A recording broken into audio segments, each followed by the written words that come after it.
Pada 13 April 2025, kelompok Houthi kembali meluncurkan 2 rudal balistik dari wilayah barat Laut Yaman, menargetkan instalasi militer di Israel. Sirene serangan udara meraung di Yerusalem dan Tel Aviv saat rudal meluncur cepat dan mematikan. Namun hanya satu berhasil dicegat oleh sistem pertahanan udara Israel, sementara satunya pecah di udara dan menjatuhkan puing di atas Hebron tanpa korban jiwa. Serangan ini terjadi tak lama setelah briefing intelijen Amerika Israel yang mengindikasikan peningkatan aktivitas Iran melalui proksi seperti Houthi. Rudal yang digunakan diakini Burhan 2H buatan Iran, menandai peningkatan signifikan dalam kemampuan ofensif Houthi. Di Laut Merah, kelompok penyerang kapal induk USS Dwight D. Eisenhower, termasuk kapal perusak USS Gravely dan USS Leon, telah melacak peluncuran tersebut dengan sistem radar Aegis dan pesawat intai Hawk, meskipun tidak langsung terlibat karena bukan wilayah udara mereka. Namun, dengan ketegangan yang meningkat, respons Amerika tidak tertunda. Dalam waktu kurang dari 48 jam, serangkaian serangan presisi diluncurkan terhadap instalasi radar, depot senjata, dan pusat kendali Houthi menggunakan rudal Tomahawk yang ditembakkan dari kapal perang di Laut Merah, dibarengi dengan operasi gangguan elektronik untuk membutakan sistem lawan. Efeknya langsung terasa, saluran media Houthi membisu tanpa klaim kemenangan. Ini bukan hanya serangan balasan, tapi sinyal kuat kepada Houthi dan pendukung mereka bahwa Amerika tidak akan ragu bertindak cepat dan strategis jika batas dilanggar.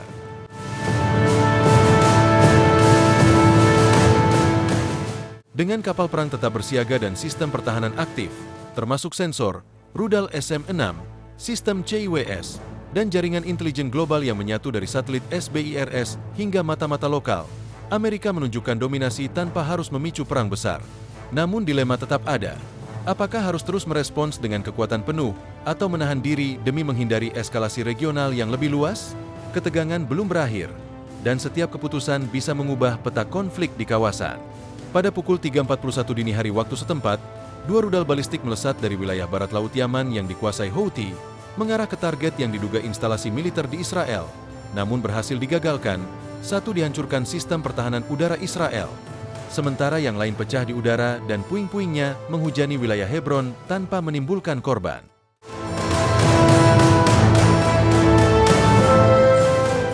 Serangan ini terjadi hanya beberapa jam setelah laporan intelijen gabungan Amerika Israel memperingatkan lonjakan aktivitas Iran di antara jaringan proksinya, termasuk Houthi, yang diketahui telah menempatkan ulang stok rudal ke daerah seperti Saada dan Hodeidah.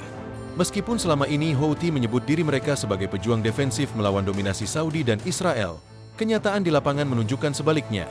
Rudal-rudal yang mereka gunakan bukan sembarang proyektil, melainkan peluru kendali balistik buatan Iran, seperti Burhan 2H, yang berdaya jangkau hingga 1000 km dan mampu membawa hulu ledak seberat setengah ton. Ini bukan insiden pertama mereka. Pada 2021 mereka menyerang Riyadh, dan pada akhir 2023, mereka menyasar Uni Emirat Arab. Namun, menargetkan Israel merupakan babak baru yang jauh lebih berisiko. Di tengah meningkatnya ketegangan ini, gugus tempur kapal induk USS Dwight D.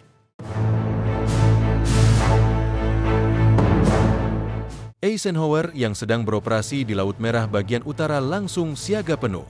Kapal perusak seperti USS Gravely dan USS Leon terus memantau aktivitas radar dari daratan Yaman, karena rudal balistik yang diluncurkan dari zona konflik, terlebih oleh kelompok yang didukung Iran, selalu berpotensi memicu reaksi keras dari Washington.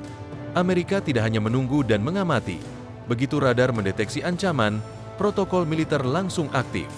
Meskipun rudal-rudal tersebut tidak diarahkan ke gugus Eisenhower, sistem tempur seperti Aegis, jet-jet tempur F-18E Super Hornet, serta pesawat pengintai Hawk E-2D segera mengambil peran. Di bawah dek, awak kapal bersiap siaga, latihan pengendalian kerusakan dilakukan, dan semua kru menempati posnya. Dalam beberapa kasus, seperti pada Januari lalu, Houthi telah menyerang kapal-kapal dagang dan menembakkan rudal anti-kapal, yang memicu serangan balasan langsung dari Amerika berupa rudal Tomahawk yang menghancurkan radar dan depot senjata mereka.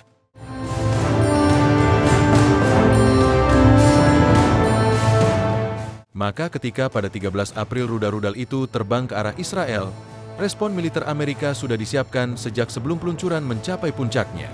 Dalam waktu singkat, 2 pembom strategis B-1B Lancer dikerahkan dari Diego Garcia, dan fasilitas radar milik Houthi dihantam rudal presisi tanpa peringatan. Namun itu baru awalnya. Dalam 48 jam berikutnya, serangan lanjutan Amerika menghantam beberapa sasaran penting, pusat kendali, depot senjata, dan sistem pertahanan udara di sekitar Hodeidah. Citra satelit menunjukkan ledakan sekunder yang mengindikasikan keberadaan amunisi atau bahan bakar di lokasi-lokasi yang dihantam. Rudal jelajah Tomahawk yang meluncur rendah dan memeluk kontur tanah menghancurkan target mereka tanpa terdeteksi. Sembari unit perang elektronik Amerika mengganggu radar Houthi dan membuat komunikasi mereka lumpuh. Dampaknya jelas, media Houthi bungkam, tidak ada klaim, tidak ada propaganda, hanya keheningan.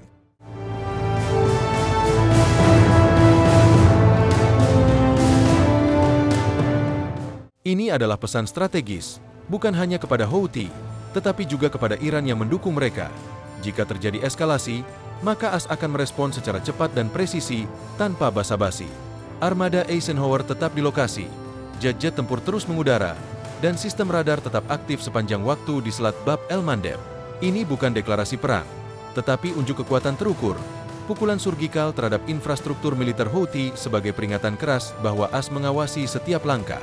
Pertanyaannya sekarang adalah, apakah ini cukup untuk menghentikan ambisi Houthi atau justru akan memicu balasan yang lebih besar?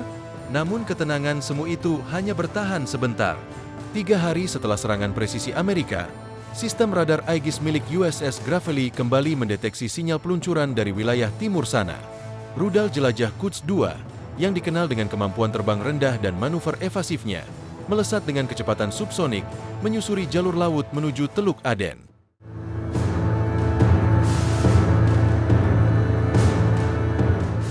Kali ini sasarannya bukan Israel, tapi konvoi kapal dagang yang dilindungi oleh armada multinasional. Rudal itu ditembak jatuh oleh sistem SM-6 dalam waktu kurang dari 2 menit. Namun kehadirannya mengirimkan pesan jelas, Houthi belum selesai. Pentagon segera menggelar briefing terbatas dengan sekutu-sekutu NATO dan negara Teluk, mengungkapkan data intelijen yang mengindikasikan adanya transfer teknologi lebih canggih dari IRGC kepada unit teknis Houthi, termasuk sistem navigasi inersial yang bisa meningkatkan akurasi rudal buatan lokal mereka. Sementara itu, di darat, unit pasukan khusus Amerika yang tergabung dalam Task Force 99 mulai menyusup lebih dalam ke wilayah Yaman Barat menggunakan drone intai berukuran mikro dan kendaraan darat nirawak. Tujuannya bukan hanya observasi, tetapi penandaan target untuk serangan mendatang.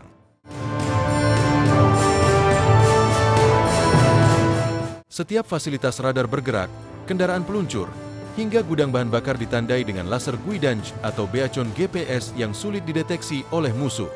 Dan ketika malam tiba, dari atas langit Yaman yang gelap, jet tempur siluman F-35C melintas tanpa suara, melepaskan bom pintar GBU-53 BSDB-2 yang secara presisi menghancurkan titik-titik yang sudah ditandai tanpa menimbulkan kerusakan tambahan di sekitar.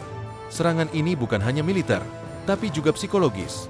Pesan bahwa tidak ada tempat yang benar-benar aman jika Houthi terus memilih jalur konfrontasi. Di sisi lain, Iran diam, tidak mengklaim, tidak mengutuk, hanya memantau.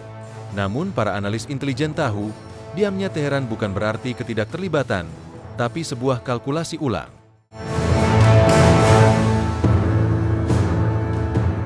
Apakah mereka akan terus mendukung proksi mereka di Yaman dan memperluas konflik, atau mundur selangkah dan menyusun strategi baru? Laut Merah kini bukan hanya jalur perdagangan, tapi garis depan dari sebuah konfrontasi geopolitik yang tak lagi bisa disembunyikan.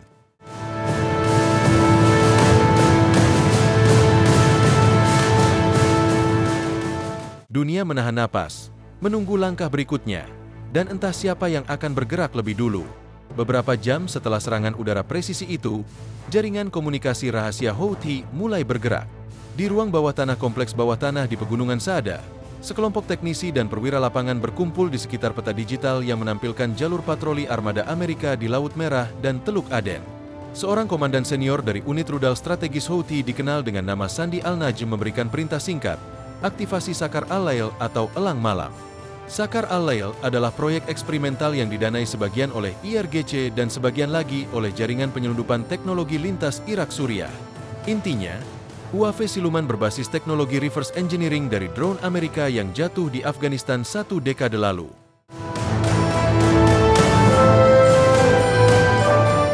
Drone ini tidak sebesar MQ-9 Reaper, tapi cukup besar untuk membawa hulu ledak termobarik ringan dan cukup kecil untuk menghindari deteksi radar konvensional.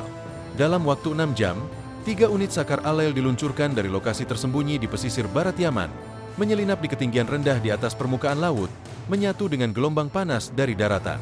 Misinya bukan menghancurkan kapal, tapi mengukur berapa lama waktu respons armada Amerika dan bagaimana sistem Aegis menangani ancaman dengan tanda radar minimal. Sebuah permainan catur elektronik yang berbahaya. USS Gravely berhasil menembak jatuh 2 dari 3 UAV. Namun yang ketiga berhasil mendekat sejauh 4 mil laut sebelum sistem Close-in Weapon System, CIWS, mengeliminasi ancaman. Itu jarak yang tidak nyaman bagi para komandan. Pentagon menyadari, ini bukan hanya tentang rudal, tapi tentang kemampuan adaptif musuh yang terus berevolusi.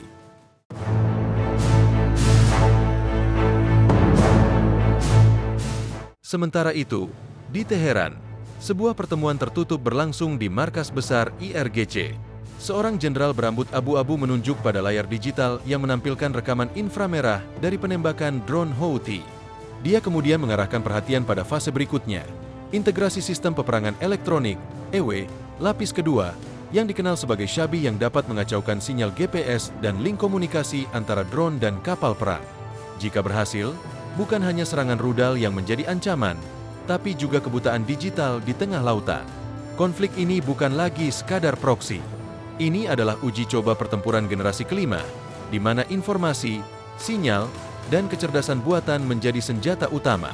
Dan Laut Merah kini berubah menjadi laboratorium militer tempat kekuatan dunia menguji senjata masa depan di atas reruntuhan negara yang telah lama ditinggalkan dunia.